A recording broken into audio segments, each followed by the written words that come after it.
नमस्कार दोस्तों, स्वागत है आपका हमारे official YouTube channel GS bye Neeraj sir में। एनटीपीसी का पेपर चल रहा है और कई सेट्स कंप्लीट हो चुके हैं। साइंस का महत्वपूर्ण योगदान है, तो साइंस की प्रैक्टिस को हम लोग क्यों ना अभी से स्टार्ट कर दें। बहुत सारी प्रैक्टिस हो चुके हैं, प्लेलिस्ट में जाके आप वीडियो फॉलो कर सकते हैं, लेकिन लेटेस्ट में कुछ मोस्ट इंपॉर्टेंट टेस्ट पेपर्स हैं, उन्हें हम लोग सॉल्व करेंगे। लगभग 30+ क्वेश्चंस होंगे, एमसीक्यूज टाइप के होंगे और प्रीवियस ईयर से रिलेटेड होंगे। ध्यान रखना है, कोई भी क्वेश्चंस हल्के में नहीं लेना है, क्योंकि सभी क्वेश्चंस यहाँ किसी न किसी सेट में आ चुके हैं, किसी न किसी पेपर्स में आ चुके हैं। ध्यान रखना है। क्वेश्चन नंबर 1 की अगर बात करते हैं तो मानव शरीर का कौन सा अंग टाइफाइड से मुख्य रूप से प्रभावित हो रहा है। यानी कहने का तात्पर्य यह है, टाइफाइड मानव शरीर के कौन से अंग को प्रभावित करता है। तो इसका राइट आंसर क्या हो जाएगा भैया? आंत। D is the right answer. Question number 2 की अगर बात करते हैं, पानी की गंदगी से फैलने वाला रोग कौन सा है। तो पानी की गंदगी से फैलता है टाइफाइड और आंत प्रभावित होता है इससे। ठीक है। क्वेश्चन नंबर 3 की बात करते हैं, कैंसर अस्थिमज्जा में कौन से भाग को प्रभावित करता है। तो कैंसर अस्थिमज्जा के कौन से भाग को प्रभावित करेगा। तो ये करता है ल्यूकोमिया भाग को प्रभावित करेगा कैंसर अस्थिमज्जा में। ठीक है, कैंसर ल्यूकोमिया, इसका नाम भी है ल्यूकेमिया बीमारी। ठीक है, ध्यान रखना है। क्वेश्चन नंबर 4 की अगर बात करते हैं, एक्यूपंक्चर में अधिक प्रचलित है। तो एक्यूपंक्चर के लिए जो प्रचलित है वो है भारत नहीं, चीन। ठीक है, चीन, जहाँ से अभी लेटेस्ट में कोविड फैला, पूरे विश्व को प्रभावित किया और सभी की अर्थव्यवस्था को चौपट कर चुका है। ठीक है, कोविड-19। नेक्स्ट क्वेश्चन नंबर 5 की अगर बात करते हैं, MMR का टीका किस बीमारी में दिया जाता है। तो MMR का जो टीका है मिसल्स, मुपल्स और रूवेल्स में दिया जाता है। ठीक है, इसका राइट आंसर हो जाएगा बी। ठीक। क्वेश्चन नंबर 6 की बात करते हैं, लेटेस्ट में भी क्वेश्चन आया हुआ है एनटीपीसी में एड्स का फुल फॉर्म क्या है। तो एक्वायर्ड इम्यूनो डिफिशियंसी सिंड्रोम। ठीक है, एक्वायर्ड इम्यूनो डिफिशियंसी सिंड्रोम, इसका राइट आंसर हो जाएगा सी। नेक्स्ट क्वेश्चन नंबर 7 की अगर बात करते हैं, जीवाणुओं की रोम जैसी संरचना को कहा जाता है। तो जीवाणुओं की रोम जैसी संरचना को हम लोग फ्लैजिला कहते हैं। Flagella is the right answer. Question number 8, निम्नलिखित में से कौन सा अम्ल पेट के जीवाणुओं का नाश करता है। तो पेट के जीवाणुओं का नाश करेगा HCl। ठीक है, एनटीपीसी फर्स्ट शिफ्ट में क्वेश्चन आया हुआ है कि पेट में पाया जाने वाला अम्ल कौन सा है। HCl है। पेट में भोजन को सड़ने से बचाने वाला अम्ल कौन सा है। तो HCl है। पेट के जीवाणुओं का मारने वाला अम्ल कौन सा है। तो HCl है। सभी का राइट आंसर HCl ही होगा। B is the right answer. Question number 9, haemophilia एक अनुवांशिक रोग है जिसका परिणाम है। तो हीमोफीलिया का परिणाम क्या होता है भैया? रक्त नहीं जमता है, अगर कहीं कट फिट जाए तो रक्त नहीं जमता है और रक्त निकलता रहता है। परमानेंट रक्त निकलने के कारण व्यक्ति की मृत्यु भी हो सकती है। क्वेश्चन नंबर 10 की अगर बात करते हैं, एक्यूपंक्चर क्या है। तो एक्यूपंक्चर क्या होता है भैया? तो एक्यूपंक्चर जो है सुइयों के माध्यम से उपचार होता है। ठीक है, सुई लगा के उपचार किया जाता है, उसे कहते हैं एक्यूपंक्चर। ठीक है, चीन में सबसे ज़्यादा प्रचलित है एक्यूपंक्चर। ठीक है।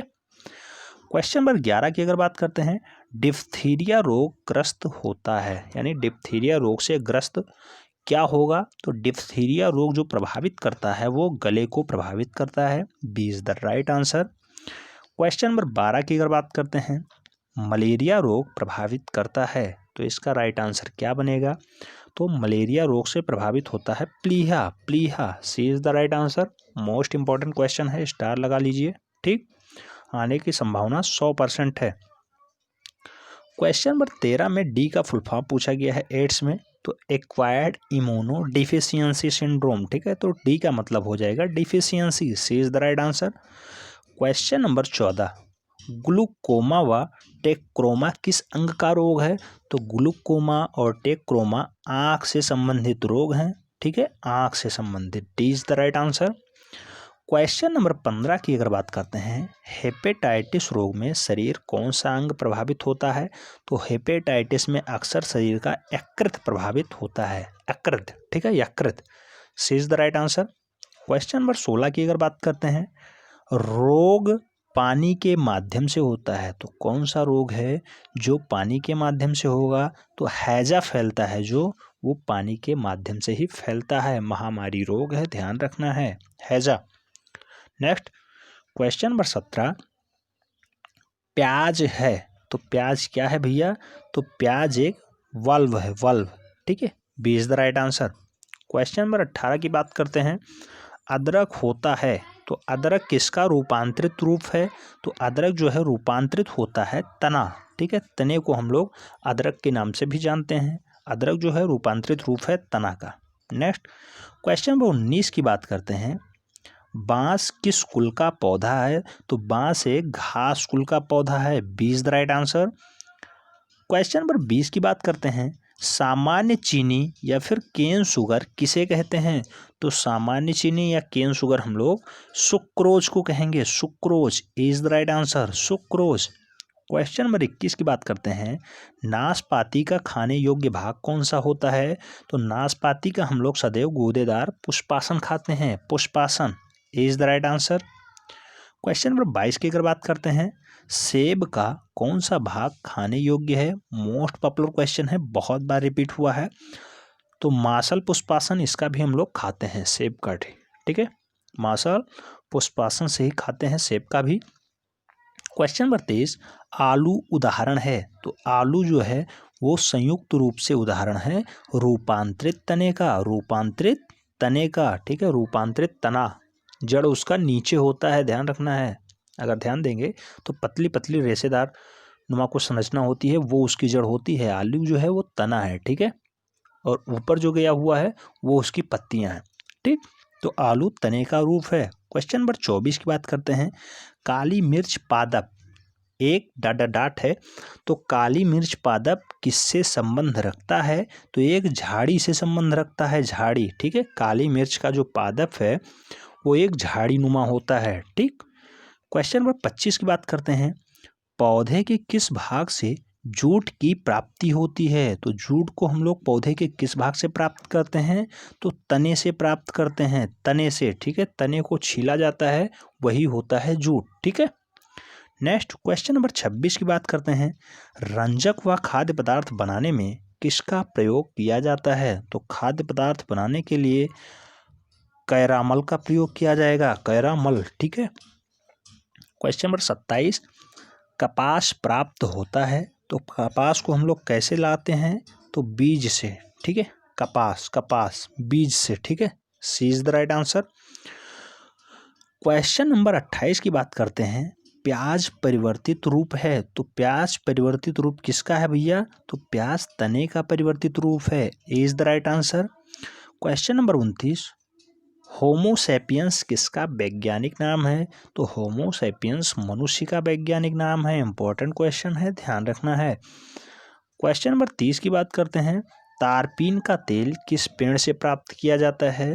तो तारपीन का जो तेल है सदैव चीड़ के पेड़ से प्राप्त किया जाएगा, चीड़, D is the right answer. Question number 31, लौंग प्राप्त होती है, तो लौंग को हम लोग किस रूप से प्राप्त करते हैं?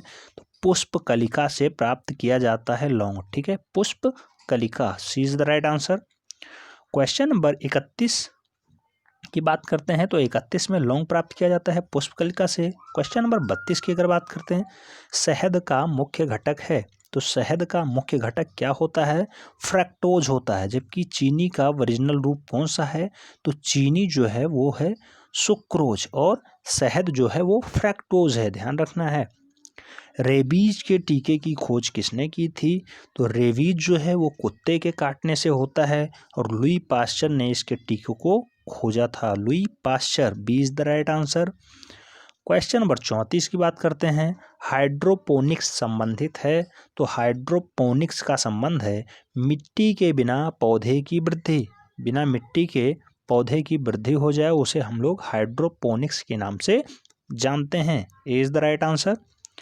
क्वेश्चन नंबर 35 की बात करते हैं, पौधे के लिए अच्छा उर्वरक है, तो पौधे के लिए बढ़िया उर्वरक होता है यूरिया, 46% नाइट्रोजन होता है, 46.6%, ठीक है, नाइट्रोजन का मात्रा यहाँ पे पूछ लिया जाता है। यूरिया में कितने % नाइट्रोजन होता है, तो 46.6% होता है। पौधे में सबसे बढ़िया उर्वरक होता है urea. D is the right answer. Question number 36 की बात करते हैं। बीज की बुआई के समय सामान्यतया किस उर्वरक का प्रयोग किया जाता है, तो बीज को बोने के लिए उस टाइम जो प्रयोग किया जाता है उर्वरक, उसे हम लोग पोटाश के नाम से जानते हैं। पोटाश, ठीक है, कीड़े मकोड़े को मारता है और नीचे कीटाणुनाशक के रूप में कार्य करता है। B is the right answer. Last question है, उर्वरक में कौन सा तत्व अनुपस्थित होता है, तो उर्वरकों में सदैव जो है अनुपस्थित होगा वो रहेगा क्लोरीन। ठीक है, क्लोरीन कपड़ों के रंग उड़ाने के लिए प्रयोग की जाती है।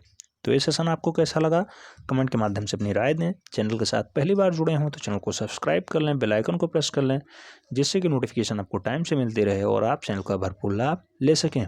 क्योंकि इस प्लेटफॉर्म पर आपको किसी भी वनडे एंट्रेंस की तैयारी फ्री ऑफ कास्ट कराई जाती है, कोई भी चार्ज नहीं लगता है। मिलते हैं नेक्स्ट सेगमेंट में, तब तक के लिए जय हिंद।